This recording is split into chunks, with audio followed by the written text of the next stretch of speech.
Yeah, thanks very much, Trev. Joining me at the back of the main stand here, rather cold and wet, Forest Green, New Lawn Stadium. Mark Creighton, the Harriers assistant manager.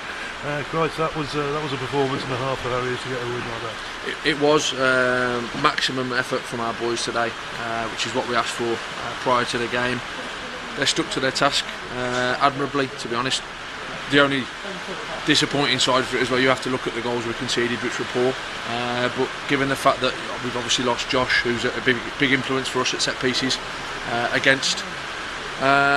we've done all right. Eventually, the lads who were asked to do different jobs got to grips with their jobs, and we always felt that the game was there for us. You know, even though we went behind twice, we always felt that it'd be there for us, and we proved that we could score goals. We scored 3 goals, so they could have had some more. They had a couple more chances, in all credit to them, and we're the ones who come away victorious, and I think that's credit to the boys, how hard they worked. Yeah, Jordan Telecoff and Jamie Grimes worked hard. Experienced pair in Parkin and Hughes, and they didn't look out of place. No, I said that to both of them. I'm delighted because I did a bit of work with them, not yesterday, the day before, on how to play against experienced players like they were going to come up against today, and they're exceptional. They've played at the top of the game for a long time, and I thought they did very, very well, considering Jordan's been thrown in there as well. It's a bit of a last-minute.com, but he was fantastic, and they got to grips with them pair. And we always said, if you can't win it, don't foul them. Let them bring it down on the chest and play backwards. You've still done a job as a centre-half, and that's what they did. They didn't give away silly free kicks, which sometimes, particularly, Jamie Grimes has done on too many occasions. But today, I thought he was magnificent. Yeah, and at the other end, Armand Verma getting a couple.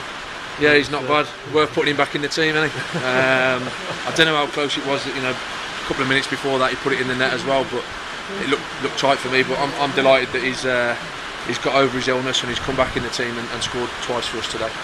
And again, you've got Mr. Dependable Jack Bird again making those great runs into the area, getting in, and giving Harriers a lifeline with it.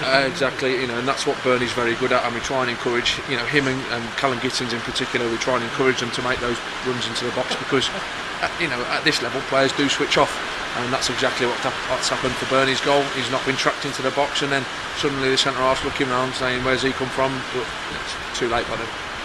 From a management point of view, 3 wins on the reel now in the league, 4 if you include the Bradford game. Yeah, that's what one Harriers put together. It's momentum, and it's been shown, so many times throughout football that momentum just carries you on to that next game, and if you can keep that going, who knows how many wins we can have on the bounce. That's credit to the boys again. I think for the last 3 or 4 games. Probably even more than that. I think we've been really galvanised as a team, and I think that's showing on the pitch now. Going against the Southport side and the new management, Raven has worked exceptionally well with Southport, and even though their position is quite perilous at the moment, you'll be expecting a tough game on Sunday. Yeah, they're all tough games at this level, but Brabs is very experienced at this level in football. He knows how to set his teams up. They'll be tough. They'll be hard to beat. But they're coming to our back garden, and we'll be taking the game to them.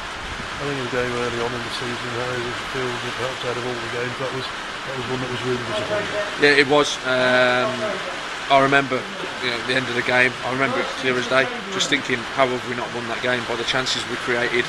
Not only that, the possession stats. We had so much possession, but didn't really do much with it. But still created. I think Craig Reed had a chance 2 minutes into the game, if I remember rightly. A header right in the middle of the goal. Now you score that, I think it's a completely different game. But for whatever reason, we huffed and puffed, but we didn't really have a proper go. Hopefully we can put that right on Sunday. Josh going likely to be missing on something right? Yeah, I think Josh has got a slight problem with his knee. I don't think it's going to see him out too long, but he's going to be out, and obviously hence why we put Jordan in today, and it's Jordan's shirt to lose now. I know Josh is our captain, and you'll look to put him back into the team as soon as you possibly can, but if Jordan does well, and so does Grimesy, then there's no reason why they can't stay as a pairing. Near the end as well, didn't a little bit of a blowout. Yeah, he's got some catching up to do, but I think everybody can see the sort of player he is. He's good with his back to goal, he's neat and tidy, he gets hold of the ball, he'll pop it off and he'll spin and he'll get in the box, and that's where we'll get the best out of him. Right, congratulations, and have a safe journey back home. Thank you very much, thanks.